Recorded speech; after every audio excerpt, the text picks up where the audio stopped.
by the end of this 30K run, and I almost remember the part of the trail where I made this decision. I was like, I'm going to do the 100. And I remember just literally having this click moment and thinking, yeah, I'm going to do the 100. That's Catriona McGregor, Chief Legal and Transformation Officer at Domain, a trail and ultra runner who went from hating school cross country to tackling the brutal 100k Ultra Trail Australia. We talk about swapping perfectionism for progress, why running became her anchor after being a mum to twins, and how she's navigated high-stakes corporate challenges, all while chasing big goals on the trails. Welcome to Execs Who Run, the show on life, leadership, and the miles in between. I am your host, Jason Hunt, and each episode I talk to senior leaders who also happen to be runners. We explore how the miles they've run have shaped the way they lead and live. So, let's dive in. Welcome along to the show, Catriona. How are we doing this morning? I'm good. Thank you for having me. I'm very excited, a little bit nervous about this. No need to be nervous. We're just here to have a bit of a chat. Maybe something nice and easy to start with. Just tell me about the last run that you went on. So I've been listening to a few of your podcasts, so I knew that you were going to ask me this, and so I thought, right, I've got to make it a good one. But actually, my run kind of blew all my expectations this morning. So I ran along Manly Beach, which is very much my standard midweek run. But I hadn't done a lot of runs this week, so I decided to make it a bit longer, and I went up to North Head. And so running along Manly Beach, I got the dawn sort of sky and this amazing red-orange dawn sky. Then I got up to the top near Shelley Beach and I got the start of the sunrise. And so I got to see the sunrise over the ocean. And then when I got to North Head and looked at the lookout towards the city, I saw the moon setting over the city. So at the moment, we've got a full moon and there was most stunning, enormous moon coming down over all the skyscrapers in the city. So I was just like, oh, I needed to make this a good run. It was actually a really good run. I didn't expect that. So yeah, that was my run this morning and it was lovely. It was slow and steady and just beautiful just to be out and really early. I think for those listeners who don't live in Sydney and aren't runners here, we really do have one of the best places in the world to go running, right? Like those kind of, that sounds like a pretty incredible morning, but they're also not that uncommon, right? We get pretty good views and sunsets and sunrises and whatnot all the time. It's incredible. So my normal run, if I was just doing a quick morning run, would be along Manly Beach. Tuesday, I went out for a run and got, again, the most incredible sunrise and dawn sky and into the sunrise sky. And it was just absolutely beautiful. And then, yeah, just to be able to pop up to North Head, and it's not that far, to have that on my doorstep. And yeah, it's a pretty long way from Glasgow, where I originally come from. And it's, one of the reasons to move to Sydney is just the views and the national parks that we've got. We're going to dive right into that. So you've nailed the segue for me. You say Glasgow, you don't sound like a Glaswegian. So there's probably some explaining to do around what's going on with an accent or lack of an accent there. But tell me a bit about growing up in Glasgow. Well, so part of the accent issue, or the fact that I don't have a strong Scottish accent. So I was born in Scotland and my parents are Scottish. And then I moved to England when I was about 2. So I actually grew up in England until about 13. Although this wasn't really my accent when I lived in England either. I lived in Yorkshire and I had a real Yorkshire accent at that point in time, and then moved back up to Scotland at about 13. And I did all my secondary school, very quickly dropped my Yorkshire accent because that wasn't cool in secondary school, and adopted chameleon fashion, a Scottish accent. And I had that all the way through school and university and my grad days working as a lawyer. And then I lived in Holland for a little while, moved back down to England again for just short stints, but pretty much lived in Scotland until I moved to Sydney, which is almost 15 years ago. And I did have a Scottish accent when I left Glasgow. And I did have one because my voicemail recording on my first mobile phone when I got here, I had that for years and I had a Scottish accent in that. But yeah, I have slowly lost it. But it does come back. I'm going to go on holiday with my best friend who's in Scotland in the summer. And by the end of that week trip with her, I will absolutely have a Scottish accent again. And then we'll lose it on the plane when I come back to Sydney. That's crazy. Well, you pick accents up quickly. Hopefully you don't sound like a Kiwi by the end of this podcast. All right. So you grew up over there, went to uni over there. Why law?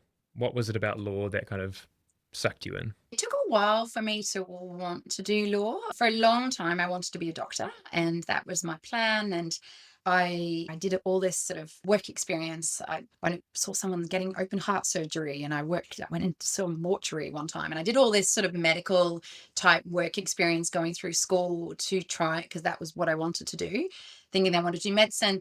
I won't bore you with the details, but with my transition from England to Scotland, I'd sort of gone back a year, and I was kind of old for my year group in school. And so I was desperate to leave school, had to be 18 to be able to go into med school, and I wasn't old enough. So I went off to do a science, like forensic science degree for a year, just to then transition into medicine.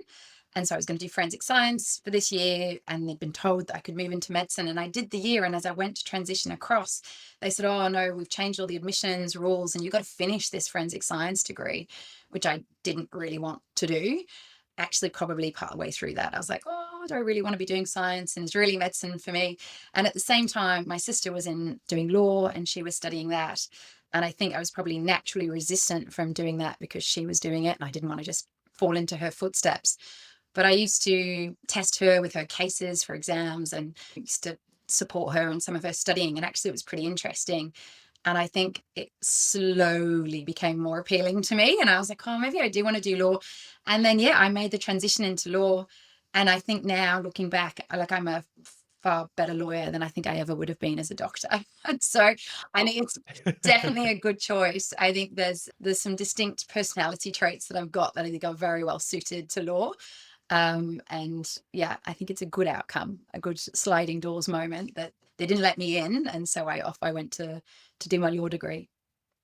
Makes sense. We were just joking before about the detail that you gave me in the little questionnaire I get people to fill out.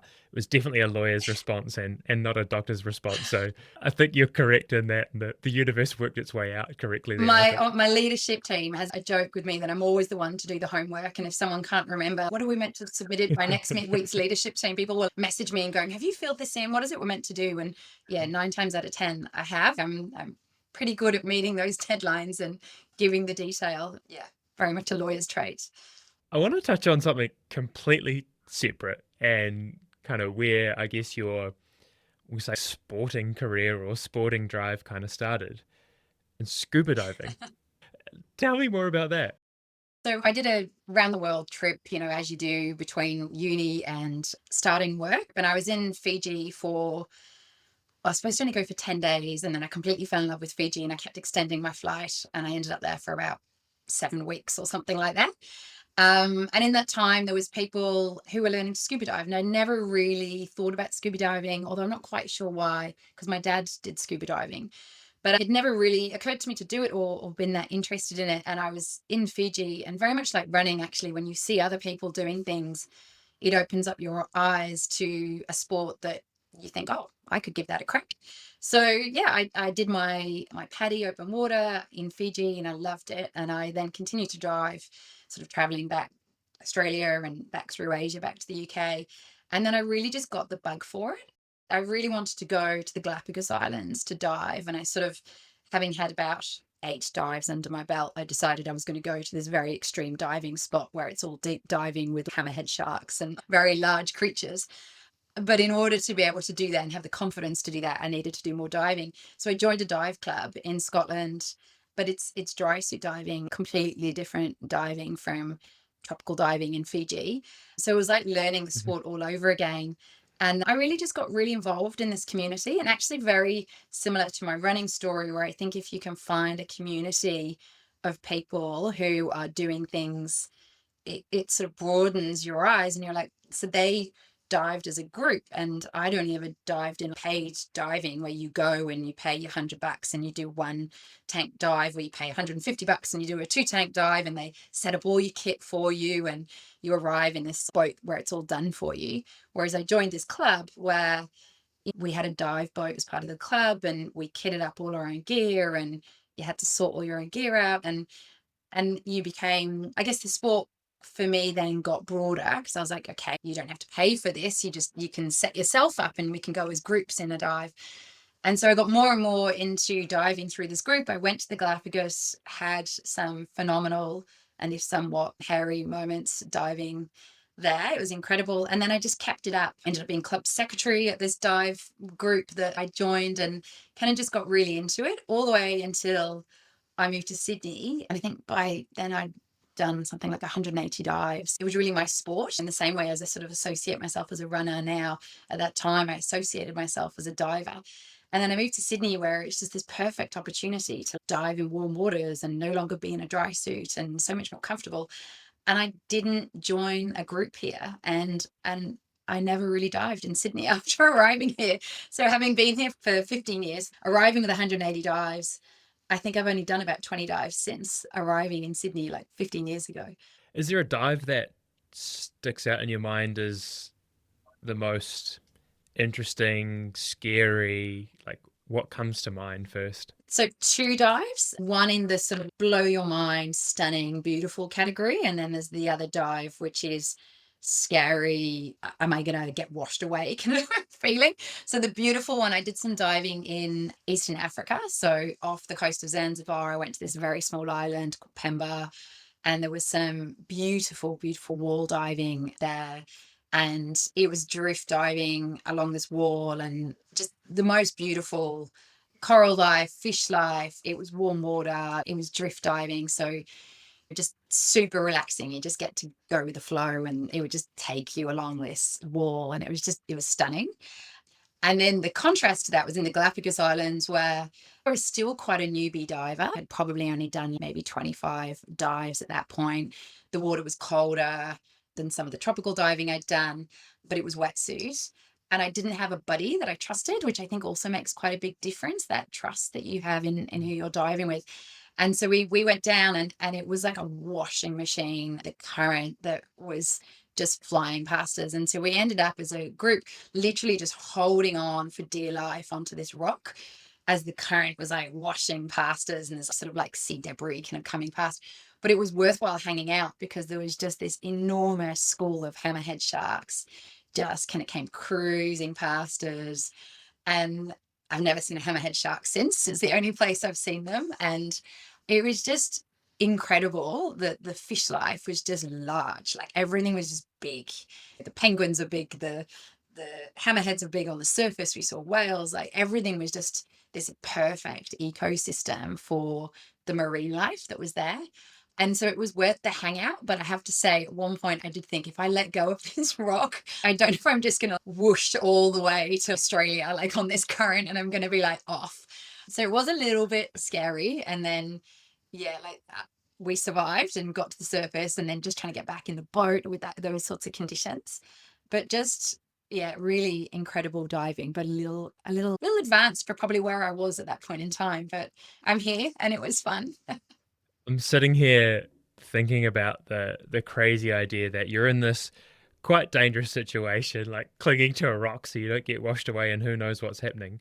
And the part that makes it better is that a bunch of sharks turn up. I don't know how that kind of makes sense, but each to their own. It's funny, because I started doing a little bit of swimming in the last couple of years, and I swim, I've maybe done it 5 times now, the swim from Manly to Shanley and back. And you hear a lot of people talking about that shark sort of like feeling that you get, oh, the water feels a bit sharky today, and they kind of get the heebie-jeebies that there might be sharks. And a lot of people talk about the sharks in Sydney, and that's probably a very realistic thing to be considering, swimming in Sydney from time to time. But I just don't have that mindset, because I think for me, finding sharks on dives has always been like a highlight of a dive. Like you get to the surface and you're like, oh my gosh, did you see that shark? And oh, I missed it. I can't believe I missed it. And the thrill of a dive has actually been in finding sharks. So now when I swim, like it just doesn't cross my mind that there might be sharks in the water. And in fact, I said to one of my colleagues the other day, we were talking about this, and I said to him, look, just in case I die from a shark attack, which would be awful, clearly, and very sorry for anyone that this happened to, but just know that I'm going really happy, and like, what an amazing adrenaline way to go. Like, there's far worse ways to go. Like, at least you're dying doing some incredible adrenaline thing of and encountering a shark. How cool is that? Anyway, they didn't necessarily agree with me, but yeah, diving, I think, has increased my resilience to marine life. I think that makes sense. Maybe I need to do some diving. I was never someone who was afraid of sharks, like growing up and whatnot. But when I started doing more open water swimming for triathlon, I developed this like quite severe irrational fear of sharks to the point that I couldn't go open water swimming by myself Oh, because just the anxiety that would build up. I'd last about 10 minutes and be like, I actually have to get out of the water. Like I can't. do you have sharks in New Zealand? Like we do, yeah. Probably not quite as prevalent as Australia, but I think this also coincided actually with like quite a few shark attacks happening in New Zealand, and so that never helps when yeah, that's on the cards. But anyway, that's a story for another episode. You touched earlier about coming to Sydney, so can you just tell me what prompted the move, other than of course it's just a great place to find yourself and a lot warmer, but what kind of drove that decision? So I'd had a couple of changes which allowed me to have more flexibility in terms of I wasn't tied to Glasgow, apart from family who are still there, but I wasn't tied to Glasgow at that point in time. And I had been on secondment to a client and met what then became my husband. I met him in Leeds and I was in Glasgow. And as you do, are we going to keep going in this direction now that I moved back to Glasgow? We're going to keep going now that we're in different cities. And we decided that we would. And so we were debating, well, where are we going to move? Where are we going to live? Do I move to Leeds? Do we both move to London?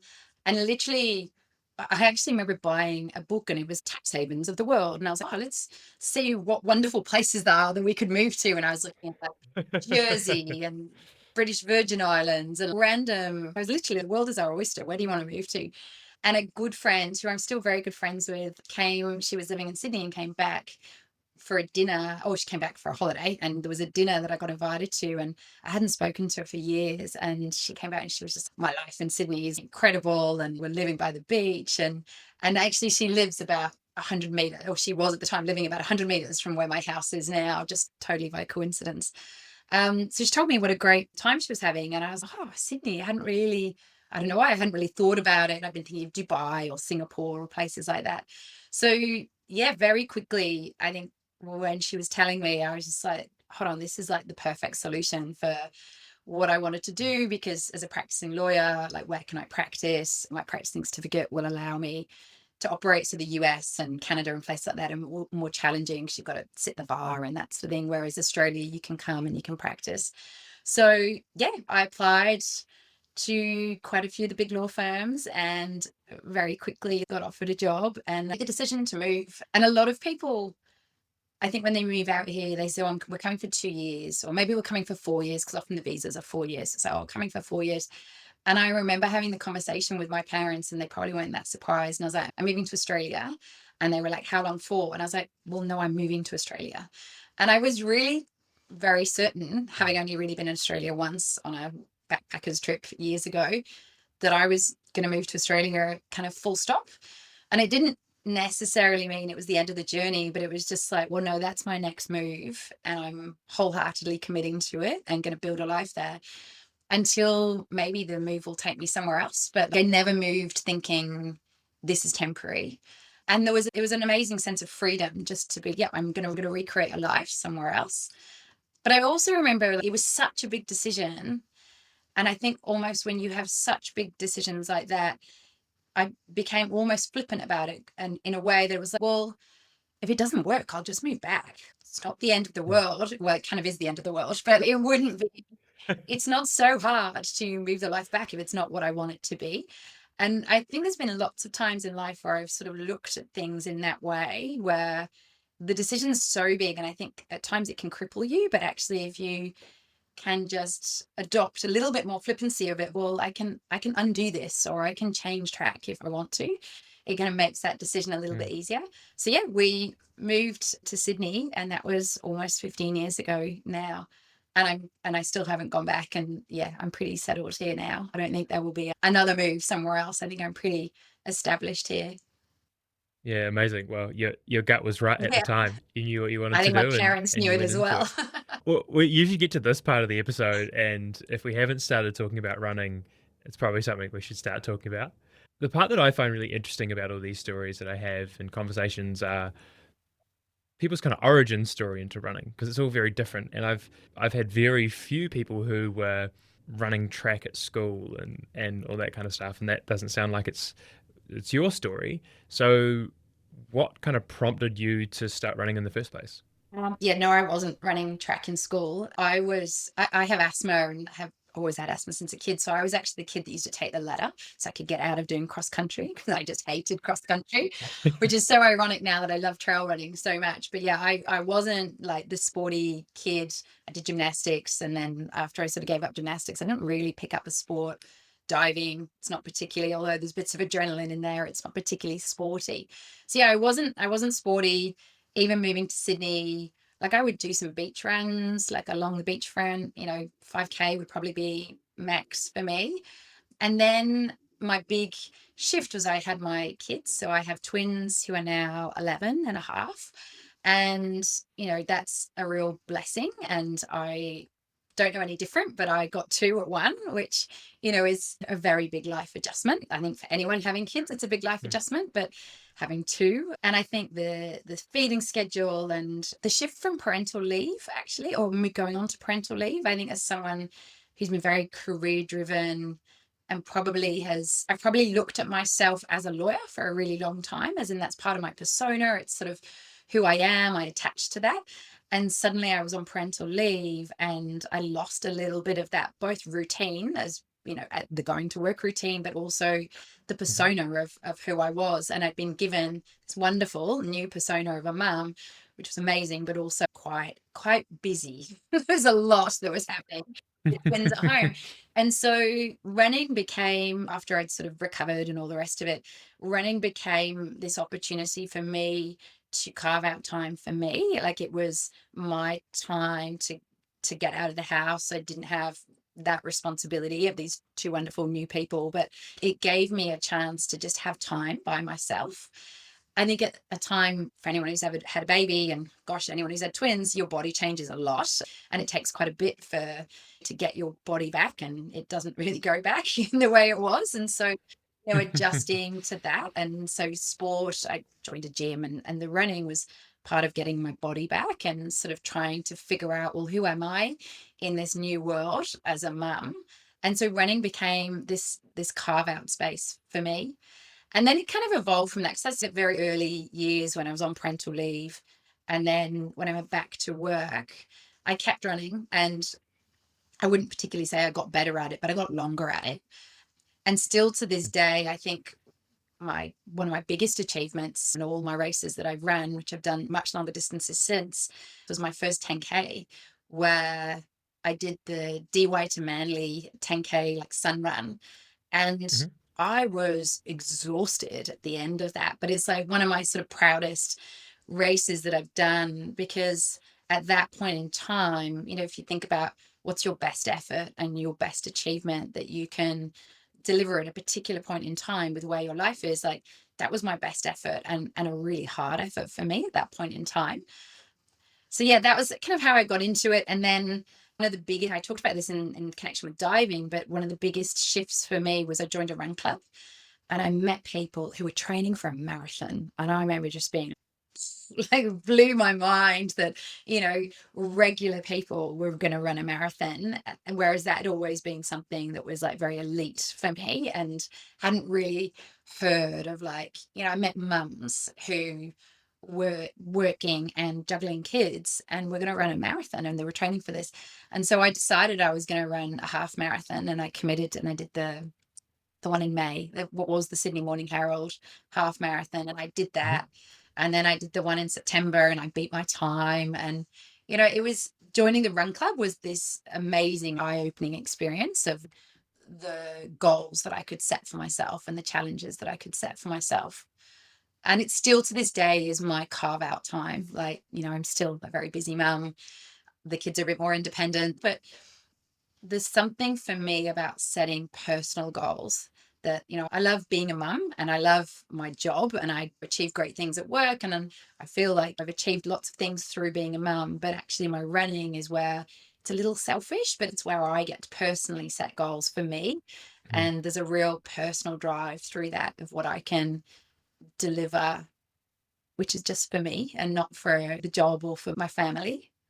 It's really hard for us to take everything that we do in life, and we want to have a good kind of approach as a team member and as a leader and working together with others, and obviously being part of a family and having children, similar kind of thing. But at the end of the day, we still need to look after ourselves, right? We can't do any of those other things if we're not prioritizing ourselves, because generally that comes down to our physical and our mental health, and we're useless without that. So I think it's cool that that became your time, became your thing, and you're doing it for both those reasons, right? Like if you're carving out time for you, that's a mental reset as much as it is, as you say, like trying to get your body back after having kids, and you obviously got addicted to the physical side of it to an extent, probably beyond that as well. But it's so important for us to find those things in our lives. Yeah, 100%. And to the point you make, I remember a community health nurse saying to me when I was probably 6 weeks post babies, and she made the point of saying to me, in this dynamic, you, the mum, are the most important person here. You need to look after you first. And I was breastfeeding and barely getting to sleep and all of that. And she's like, if you're not optimizing your sleep and you're not optimizing the food that you're drinking, how much water you're drinking, all those really basic fundamentals when you just had a newborn babies, she's like, you are number one. You have to look after yourself. And that's very raw and very true when you're dealing with 6-week-old babies. But I still, to your point, believe that flows through if you take that into business and leadership, that I encourage my team members to make sure that they're looking after themselves if there's things going on for them. Like, in order for them to be able to turn up and deliver the work that I want from them, they need to be recovering if they've been sick, and making sure they're actually taking time off to recover as opposed to pushing through, and because they're not going to be doing their best work. And for me, I know that I work fairly long hours at times, and so I know where my boundaries are and where I need to rest and recover. And particularly after, say, big project work, I know I need to take some rest time. Or when you think at the peaks and troughs, I need to make sure I really optimize the trough to get some downtime in order that I can really deliver in that peak time. And yeah, you've got to put yourself first in order for you to be able to deliver for all the other things that you're trying to achieve for others or for a work environment. Early in my career, I wanted to join the Defence Force, and so I was a reserve soldier whilst I was at university. And one of the kind of best things that you learn there is exactly that, right? The military environment is probably some of the strongest teamwork-based environments you'll ever come across, right? Because your mate beside you is the only one keeping you alive, potentially, right? So teamwork is number one. But the thing that actually becomes number one is you in a lot of situations, and it comes, particularly in first aid situations, or dealing with a combat environment or injury or something like that. They go, you need to make sure you're safe first, because, like, yes, you want to go and help your mate, but if it's not a safe environment, you go and try and help your mate and you get shot too. Well, now there's two of you that are useless, and someone else has to try and help you. Like, that's obviously the extreme end of the scale of kind of the risk payoff, but it's kind of going, it's such a clear way to show you need to make sure you're good before anyone else, because you can't help anyone else if you're not good. 100%. It's so funny how those analogies arrive at the same principle, from breastfeeding to potentially being shot, but the principle is the same. We create some very strange connections on this podcast at times. I had a submarine commander on here, obviously, and he hasn't done any breastfeeding, so wasn't able to make that connection. But we've made it now. So we started off 10K. Also, you picked one of the hardest 10K races probably to do, because that DY to Manly race in February, which is always bloody hot, and it's a super hilly course as well. Like, that's a rough way to start off your running career. A few halves a little bit nicer. You obviously talked about speaking with mums, training to do marathons. You got the halves ticked off. What kind of came from that? Were you continuing to push forward? Yeah, so I did the 2 halves, and I kept running, and And I love the fact you can have conversations with people if you put yourself in a new environment. And someone said to me that they did trail running. And I remember thinking, "Oh, I don't know what that is," and Googling trail running and what does it actually mean. And they were like, "Oh, I'll take you trail running." And we ran around Manly Dam, which is local to me. And there's tree roots and mud, and it's much hillier than running on the flat. And I remember it's so funny now to think that I was nervous, but I was nervous about going trail running. Like, what if you fall over? What if you trip? And really sort of exploring trail running. But I really got a bug for the trail running. And like that would, to this day, that would be my preference. So I started doing a bit more trail running, and I heard about this Ultra Trail Australia race that's in the Blue Mountains, and people started talking to me about that. And I remember just thinking, yep, I'm going to do that. Like, who needs to do road marathons? I'm going to bypass the marathon altogether, and I'm going to do this UTA 50 race. And I remember that, like, training for it, all my loyally instincts kicked in, where once I'd made the decision to do it, and there's probably a little bit of fear of failure that I live with. And I was like, well, now that I've told people I'm going to do it, like, I am absolutely going to do this. Like, I can't not achieve this. So I literally did my training plan. Like, I signed up to a training plan and did it like diligently. Like, I think I achieved like 98% of the tick offs of the training plan, and every single run, every single strength exercise. Like, I was so diligent about it. And that really gave me the comfort that when I went into it, it was almost like, well, someone else has done the science of this training plan. They don't know me and my body, but they did the science, and I'm going to have faith in that. And I've done it like 98% to the dot. Therefore, when I turn up at that start line, I think I'm going to do it. So I really believed when I got to the start line, because of that, that I would be able to do it. And I did UTA. I think my first one was in 2019, and did UTA 50. And then I think I might have done 2020 as well, maybe. I think I did 250s. And then at whatever point in that period, COVID hit. Like many races, UTA was cancelled, I don't know how many times. And then when it finally got back on, we had landslides from bad weather. And so there was quite a lot of UTAs were postponed or cancelled, deferred to October.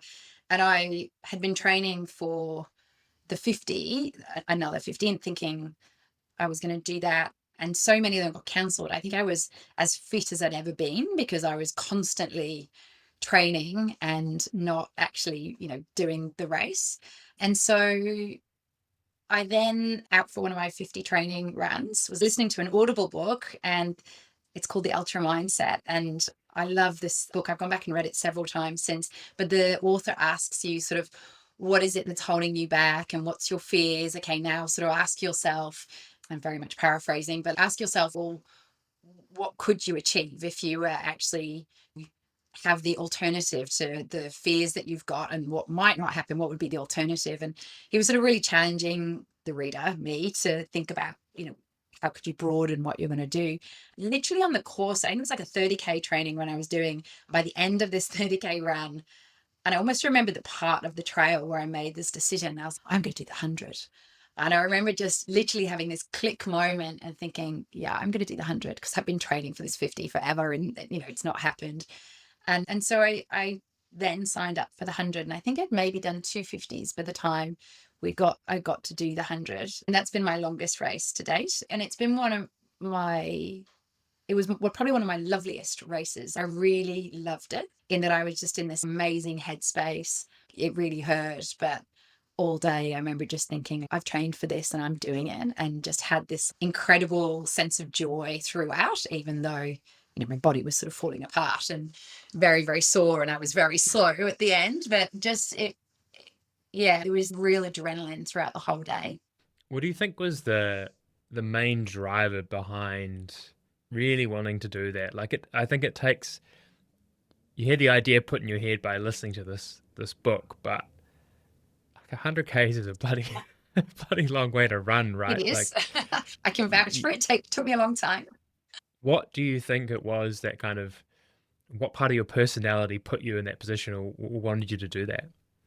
So I'm going to give you maybe a deeper answer. And I've both in my corporate and my running life, I've thought about this for a little bit, but So I know that I have aspects of perfectionism. I think we did one of those personality tests, and I was saying to people that I think I came out like 98% perfectionist, and I was like, what happened to the other two? And so there's a real, which I know is not like, we're not striving for 100% on those tests to be 100% perfectionist.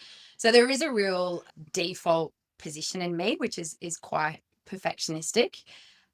And tied to that, I think, is naturally a fear of failure, that because you want to do things really well and for things to be perfect, that's inherently what I want.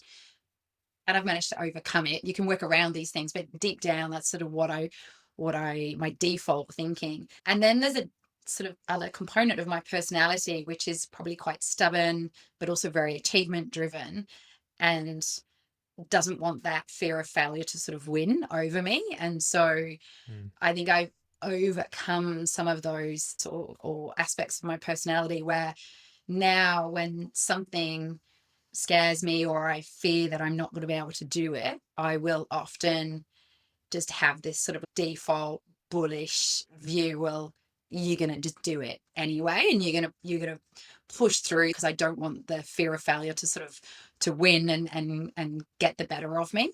And that drives me to do things that probably outside of my natural comfort zone. Public speaking, doing a podcast with you right now is probably one of them. There's a drive in my personality, I think, of, well, I'm not going to allow that to get the better of me. And so I'm going to absolutely do it. I'm going to do it twice. And I think when I've worked through this with some career coaches and corporate coaches, where we've looked at perfectionism, overcoming that in a corporate sense, because it's not a good personality trait to have, and you have to deal with fear of failure, and you grow from fear of from your failures.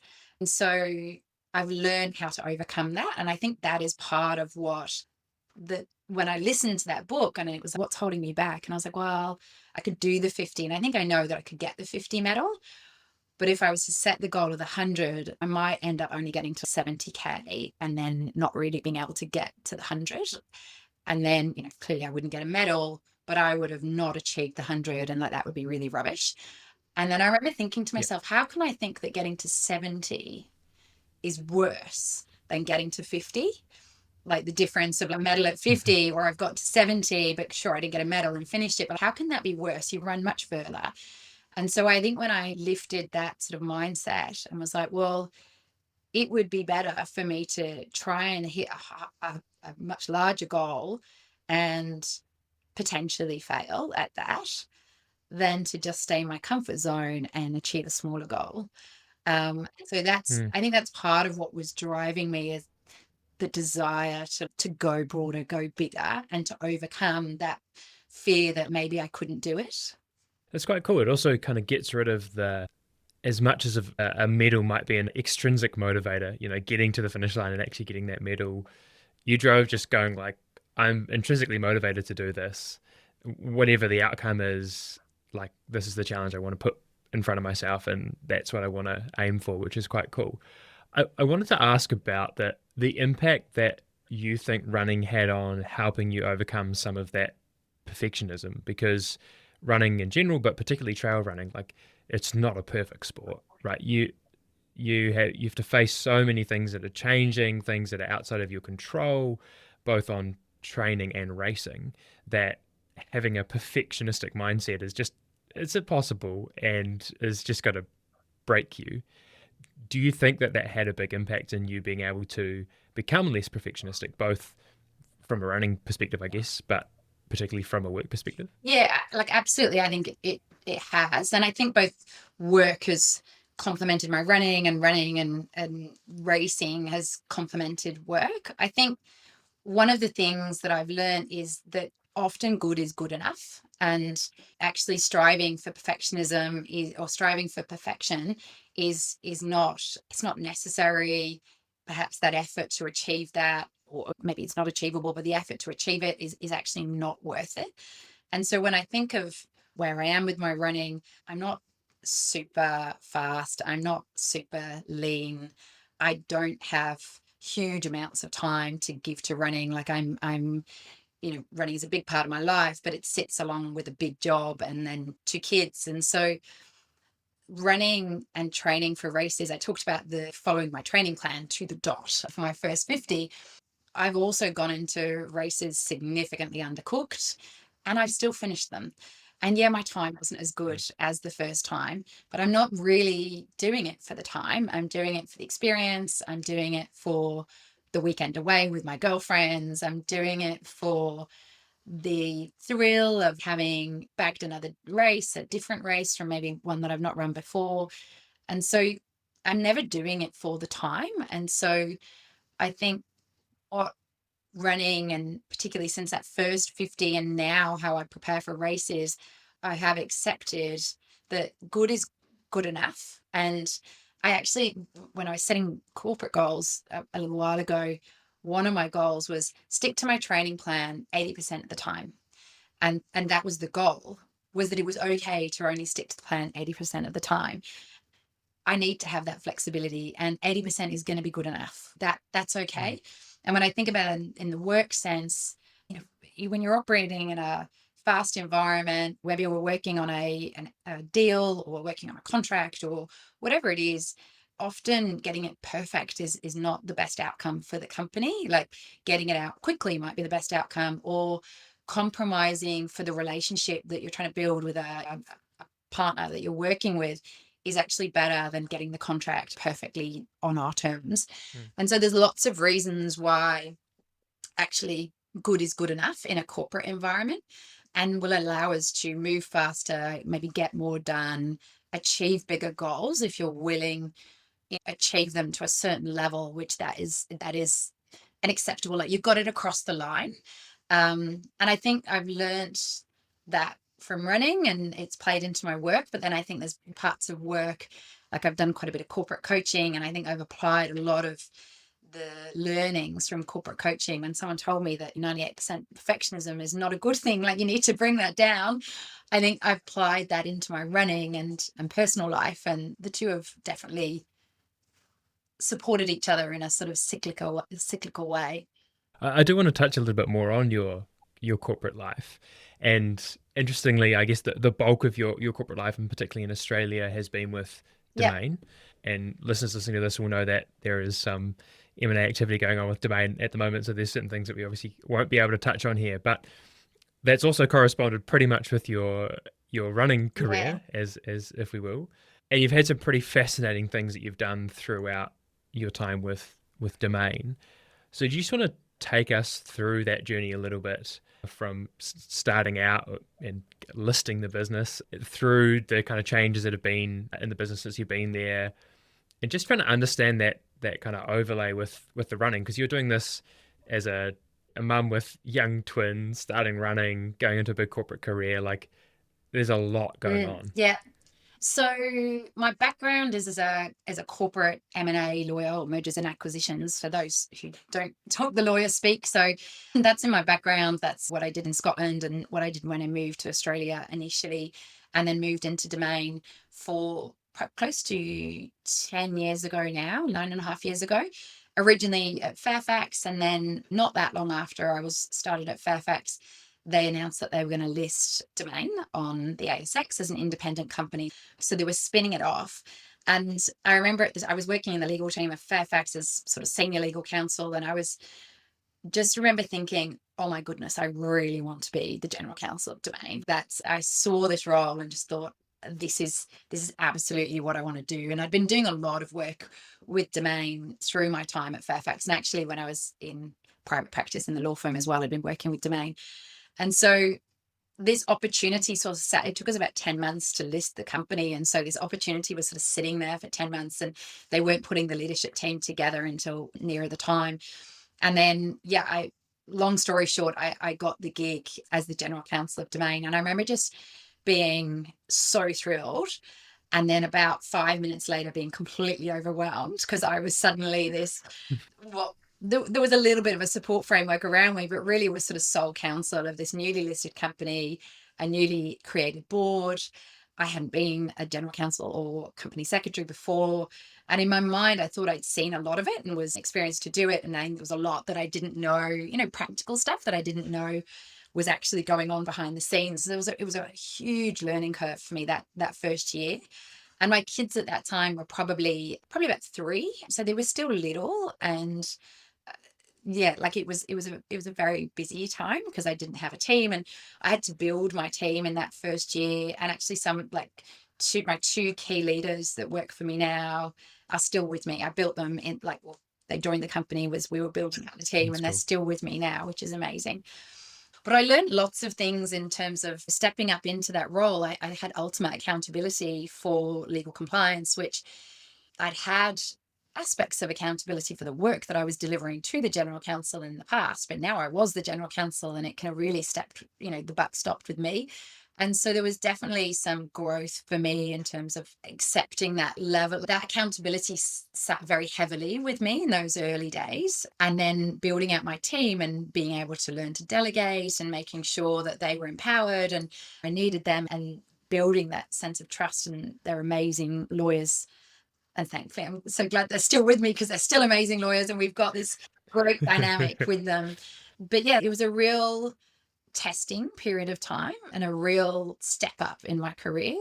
And I'm very lucky and fortunate. And I think it's some part luck and some part you forge your career and you build the experience and the relationships and the stakeholders. And I did all of that. And I don't often like women saying, oh, I'm lucky, because it sort of detracts from the effort that went into it. And I did do all of that stuff.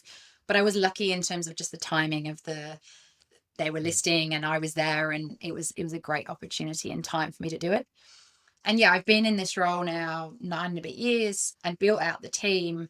And then probably about 4 years ago, we were looking to set up greater project governance at Domain. I think we were looking at some of our initiatives, and we were driving some big strategic projects and looking to really land them better, land them on time, make sure we were tracking time and money and output much better. And I was sort of encouraged to take on the role of setting up this project governance function. So I think in many respects, it was the right time to do it because I'd sort of been doing my legal job for 5 years. I'd got past that first year of extreme overwhelm and then got quite comfortable in my role, and then completely stepped outside of my comfort zone again to set up this project governance function, having come from no PMO or project management background. I haven't studied that. But I think I drew on a lot of my M&A project experience from running big M&A deals to really sort of think about what are the key things that we should be thinking around our project governance. And again, I hired a really great person into that team to support and run that team. And that's now up and running and fully embedded in the business. And so now my role, if I sort of summarize in I've given you a lot of detail. If I summarize, I'm in this amazing position of doing what my core skill set and my legal skill set, and I'm getting to run the legal function, but I'm also getting to do strategic projects and something that's non-legal. And so there's a real crossover between some of the commercial objectives that we're driving with the business and then the legal aspects. And I get to sort of sit across both. And I think that's allowed me to be much broader as a leader. It's given me much deeper insight into the business, and I can contribute on a much broader level than just in my pure legal role. So although I may have needed a little bit of encouragement at the first instance to take up that project management function, it's been really good for me to be forced to sort of step out of my comfort zone again. And through all of Mm. this, Domain, you touched on M&A, through all of this, Domain has done like a phenomenal amount of M&A deals. So we spent quite a lot of time divesting in the early days of assets that, were maybe not aligned to strategy. Then we did quite a bit of JV work, joint venture work, and then we've sort of been in with partners, then we've exited with partners. And then we've done a lot of acquisitions. We did a capital raise as part of one of our acquisitions. So there's been a lot of corporate activity, which has kept the job really interesting in many respects for me, as much as I'm now really a generalist, being the general counsel, doing the corporate work, which is where like my love and passion was from the early days. I love still being able to do the M&A activity. And to your point, we're currently in an M&A transaction, and that's all very public, but it's a very busy time right now. It's taken us months to get the time slot to record this because I have been extremely busy, but I'm also loving it because it's so exciting to be doing M&A work, which is really where my passion is. I want to ask, And I think because particularly this piece of M&A work starts to have an impact here, but about identity, we've talked about it a few times now around, seeing yourself as the diver and seeing yourself as the mum and the exec and the runner and whatnot. Where are you on that kind of journey of who you are and how you see your identity? And does the uncertainty, I guess, any M&A activity is a bit of uncertainty about what next might look like. Does that scare you at the moment? Like, talk to me about all of that. Yeah. In a corporate sense, I think so in a business sense, outside of personal life, I think for a long time I would have identified myself as a lawyer. And then I might have identified myself as a general counsel, when I stepped into that role. I think now I think of myself, which sounds very conceited, but I identify as myself as like a executive leader sitting at that leadership table as I do weekly. I contribute on legal matters, but I actually contribute just as much on other things that are going on in the business. And that my value add around that table is far beyond just legal. And I will input on comms or what we're going to do on people strategy, or I will contribute, add my tuppence worth on many different things that are outside of legal. And so I think I've moved away from thinking of myself as being the lawyer in the room or even the head of legal in the room. And now I sort of feel like an executive leader. So that's sort of where I personify myself at this point in time of my career, which in itself is a big stepping stone in terms of where we all grow in our career, but it's sort of where I feel I sit at this point in time. And then the transaction, this is public, and so anyone listening, Domain is subject to a takeover acquisition. So it is proposed that we will be owned by an American company, and shareholders will vote on that soon, and we would become part of that American global organization. And so, there's uncertainty on my role. I don't know what the future is going to hold. I don't know what the business is going to look like. And I think I probably have two mindsets on that. One is on a corporate sense. I think it's absolutely the best thing for the company. And I think it's going to be really exciting for the company going forward. So I think my pure corporate mindset is like, this is a good thing for the company, but then for my team and for all the people working in the company and will continue to work there. And if I continue in a role there, then it will be really exciting. Like, I think we will probably have more acquisitions. We will, there will be lots of really interesting stuff that will be going on. And so I'm quite sort of excited and sort of passionate to see that through. I'm firmly of the belief that life has lots of chapters, and you just keep turning the pages, and at some point a chapter will come to an end and you're okay, well, I'm ready to embark on the next chapter. And I think if you can look at it that way, and the next chapter might also be super exciting. I think also, by the sounds of it, finding leaders who have been as great as I imagine they've been at Domain, because the thing that I find really nice, what you're talking about there, is you now feel like an executive leader and you have the ability to contribute across the board as a team, that's the sign of a high functioning executive team and a CEO who's been able to drive the right cultures in a business, because that doesn't happen. There are lots of organizations, that the CFO talks about finance and, the GC talks about legal matters and whatnot. But the fact that you're all working together and able to contribute shows the fortune you've had in going to an environment with an awesome CEO. And I'm sure I've learned great leadership skills from them at the same time. Yeah, my former CEO, who was with us until very recently and under the deal may be with us in the future, we worked together for about 6 years, and he really supported my growth and leadership. He was the one who was encouraging me to take on the project management side of things. I think he's been very open to me speaking up on non-legal issues. So I feel has valued my contribution way beyond just this is what the legal aspect of this is, and actually has actively encouraged me to be commercial, strategic, think beyond just the legal matters, and has really encouraged that. And, I don't take that for granted. I think that nurturing and also that open space and the open floor that he allowed for me to really grow and be that executive leader has been a real privilege to work for him. So yeah, I'm very thankful for that. And I feel, I'm not sure that you can say your boss is your mentor, but I feel very nurtured and sort of mentored by him through those years.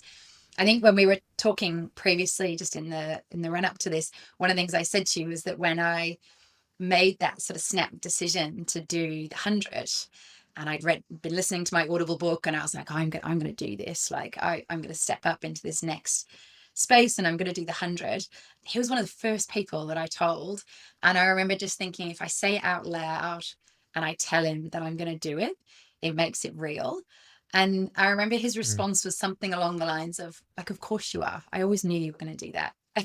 Like, he almost knew me, backed me. He knew that I was going to push that boundary almost before I knew it myself. And, I think that's a really wonderful relationship to have in a manager, where you feel so supported and nurtured. And that I wanted him to know that I'm going to set myself this goal, and that he would also be supportive of that goal.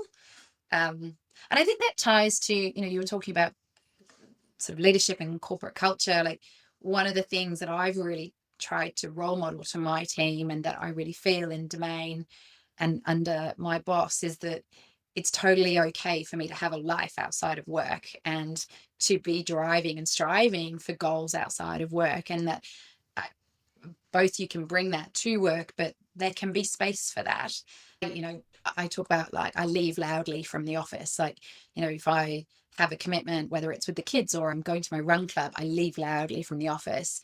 And I'm not sure that's always been the case in my previous career, where you were like, I remember at one point I had an office that was when we were all in offices before Open Plan, I remember I had an office in a law firm that was quite close to the door. I've been really grateful, because it allowed me to sneak out and no one would realize I was leaving, because heaven forbid that I'm not chained to my desk. Whereas now I'm like, I'm leaving loudly, and I encourage that of my team members. Like, if you've got a commitment, go and do whatever it is that you want to do, because I know that they'll get the work done, and there's like all that sort of trust there. And so, yeah, for me to be able to tell my boss that I'm going to, like, try and deliver this extremely large goal of 100K, which obviously requires a lot of commitment and training. And he could have looked at that as like, well, you're not dedicated to work, but he didn't. He was just like, yeah, I totally knew you were going to do that. Gets the bigger picture, which is super important. Have you managed to convince anybody else in the office to jump on board the running train? I don't think necessarily on the running train. We've done things that we had an offsite, and I was like, right, who's coming running with me? And, and I've taken people out for runs when we've done offsites. And then I was asked by our chief commercial officer, who was running these sales meetings in our various offices, including the Philippines, if I would come and speak about my running, and, particularly for salespeople, that interplay between sport and trying to achieve a sporting goal and trying to achieve sales goals, and looking at it from the perspective of, building a plan, sticking to the plan, ensuring that you're managing rest and recovery, how you achieve goals in a sporting sphere, and then how you translate that into a sales environment where you can't go hard all the time because you'll burn out, and that how the two play out together. So I have gone and it's probably a big word, but I have talked to these sales teams. And then he was like, I did the one in Sydney, and then I did the one in Melbourne. And he's like, would you do it in the Philippines? So I did it for the leaders in the Philippines, and have spoken about my running. So whilst I don't know if anyone has particularly got into running because of me, but I think there are people who have set themselves personal goals, and I hope are looking after themselves and not burning out, and not, thinking about their resilience in a sort of way that can achieve longevity, as opposed to just like smashing themselves on short-term goals, hopefully as a result of some of those conversations. Maybe we need to get you back on at some point to give us a sales lesson and how it ties into running, because that sounds fascinating. As we kind of close this off, what I'd love to hear is your 3 pieces of advice. One for life, one for leadership, and then one, of course, for running.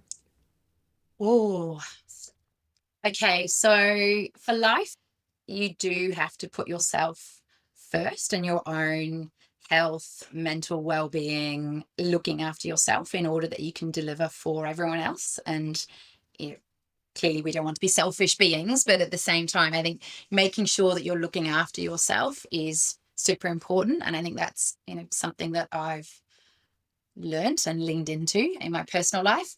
So I think on running, my advice would be to think bigger than what you think you can achieve, and then just put in place the structure and the practices and the training to just make it happen. Like, believe that you can do the training and make it happen. My sort of mantra when I'm running is, I've trained for this, I can do this. And I think people picking a mantra that they want to pick, but like, that's my mantra. And I think if you train for it and you put the structure in place, then you can make those big goals happen. On the corporate side, I'd like to think that I have, or I hope that I have, influenced and role modeled people that are around me, or that I've spoken to about my running, believe that they can achieve like a big corporate career, which does require a lot of time and commitment, with family, which also requires a lot of time and commitment, and personal goals. And so to believe in your leadership shadow, like we talk about that at work, like your role modeling and the shadow that you create around you, so that other people can sort of see what you're doing. You don't have to shout it from the rooftops, but I think if you can role model loudly to people, I think you can influence and make the environment for others a safe space for them to also grow and want to learn and develop themselves. If you told me in advance that you were going to ask me those questions, I would have given you a much more succinct answer. But there's my very rambly answer on those 3 things. I think they were pretty good. I like it when it's a little bit more off the cuff. One final question, I guess, is what's next? What events do you have coming up? Are you working towards anything at the moment? We haven't actually touched on that. So I am doing the UTMB OCC race in Chamonix, which I am extremely excited and somewhat intimidated by. So the OCC, the way that I'm describing it, which is probably not how UTMB are describing it, it's like the baby sister of the main UTMB event. So it runs on the Thursday, whereas the main event runs on Saturday, I think it is. And it starts in Switzerland, which I'm very excited about. It's been a long time since I've been in Switzerland. So it starts in Switzerland, runs across the mountains, finishes in Chamonix. It's 50, they say it's the 50, but actually when you look at it, it's 57. And so I think it's such a cheat to describe it as the 50 race. Ripped off. Yeah. I'm like, it's 57 kilometers, like 7 kilometers over mountains is quite a long way. That could take like over an hour. So it's 57 kilometers, 3,500 meters of elevation, which if I compare that to UTA 100, it had 4,400 meters of elevation, but over 100, whereas this is like 3.5 over 57. So it's going to be much sharper climbs. So I'm doing a lot more strength training at the moment. I've joined a gym with proper muscle weights, and I'm doing a lot more strength training. I'm doing random runs of like running downhill in the Blue Mountains for like 10 kilometers and hiking back up for the other 10. So really changed up my training for it.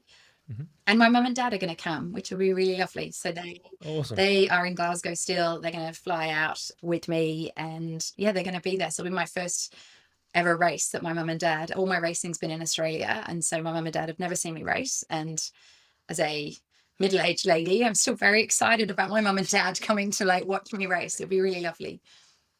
It's very cool.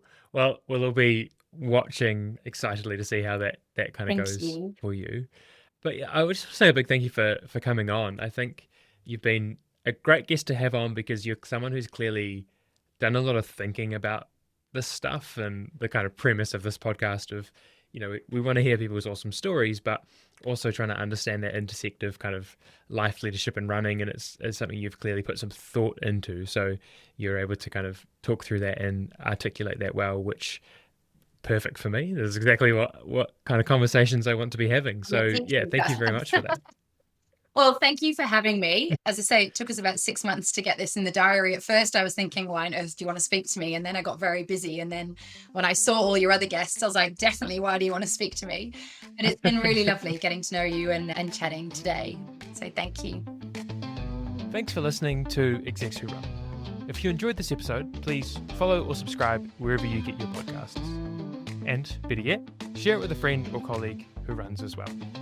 You can find more stories and episodes at execswho.com or follow us along on Instagram or LinkedIn. Just search Execs Who Run.